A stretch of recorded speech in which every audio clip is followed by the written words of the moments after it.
แมวจร1 ตัวที่เราเก็บมาเลี้ยงไม่ได้เก็บมาเลี้ยงสิแมวตัวนี้ไม่ได้เก็บมาเลี้ยงนะจำได้ว่าแมวตัวเนี้ยเราซื้อบ้านใหม่เท้าความคือเราซื้อบ้านใหม่ที่อยุธยาใช่ไหมมันเป็นบ้านแฟนนะเขาก็ยังไงดีล่ะพูดไม่ถูกเขาก็มาอยู่หน้าบ้านอ่ะเขาอยู่หน้าบ้าน จำได้เลยว่าเขามาอยู่หน้าบ้านแมวตัวเนี้ย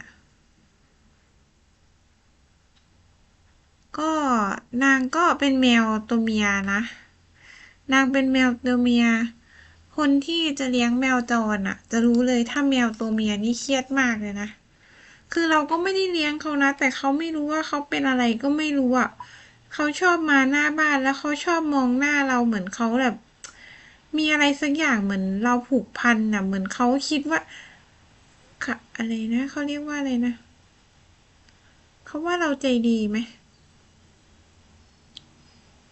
เขาต้องว่าเราใจดีแน่เลยใช่ไหมเวลาคนเลี้ยงแมวอ่ะ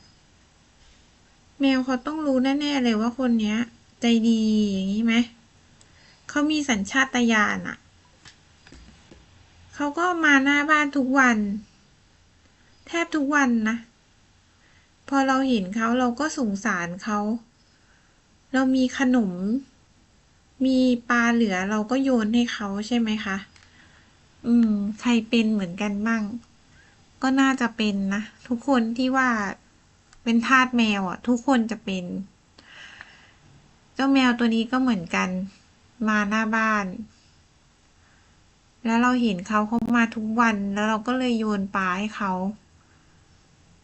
ทีนี้เขาก็ติดใจเขาก็มาทุกวันเลยนะคะเขามาทุกวันเราก็โยนให้เขาตลอดแล้วเขาเป็นแมวเพศเมียน่ะแต่ว่าก็แปลกดีนะใครเป็นเหมือนกันบ้างเวลาอยู่หมู่บ้านอ่ะจะมีบางหลังที่เขาไม่ชอบแมวบางหลังเขาก็ชอบแมวบางหลังก็ไม่ชอบแมว น่าจะเป็นทุกสังคมไทยอ่ะน่าจะเป็นหมดนะมันจะมีบางหลังที่เขาชอบแมวบางหลังที่เขาไม่ชอบแมว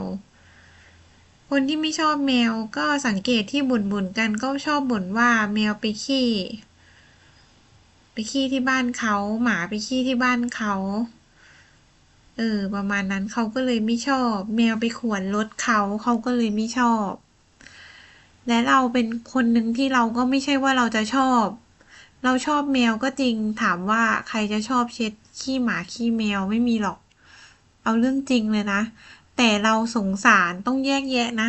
เราก็ไม่ได้ว่าจะอะไรนะแต่เราสงสารเขาอืมเราสงสารเขาก็ไม่มีใครอ่ะแล้วเขายิ่งเป็นแมวตัวเมียนี่จะสงสารหนักมากเลยอ่ะคือแมวตัวเมียเนี่ยเขาต้องท้องไงท้องแล้วเขาก็ต้องเลี้ยงลูกเขาบางทีคอกหนึ่งเคยเห็นไหม มี6 ตัว7 ตัวอย่างเงี้ย3 ตัว4 ตัวอย่างเงี้ยแล้วแม่คลอดออกมาอย่างเงี้ยแล้วแมวตัวผู้เขาก็ไม่ได้อะไรเยอะไงเขาก็ไปส่วนแมวตัวเมียเขาก็ต้องฟูมฟักลูกเขาดูแลลูกเขาแล้วยิ่งเขาไม่มีใครดูแลน่ะมันก็ยิ่งน่าสงสารเราก็สงสารและไอ้เจ้าแมวตัวนี้นะแล้วก็มองเขาแล้วว่าเขาเป็นแมวตัวเมียต้องหาวิธีการพาเขาไปทำหมัน อืมตอนที่1ขอจบแค่นี้ก่อนละกันเดี๋ยวมาใหม่มีหลายตอนมากจนณปัจจุบันนางมีลูกให้เลี้ยงละโอเคขอบคุณค่ะ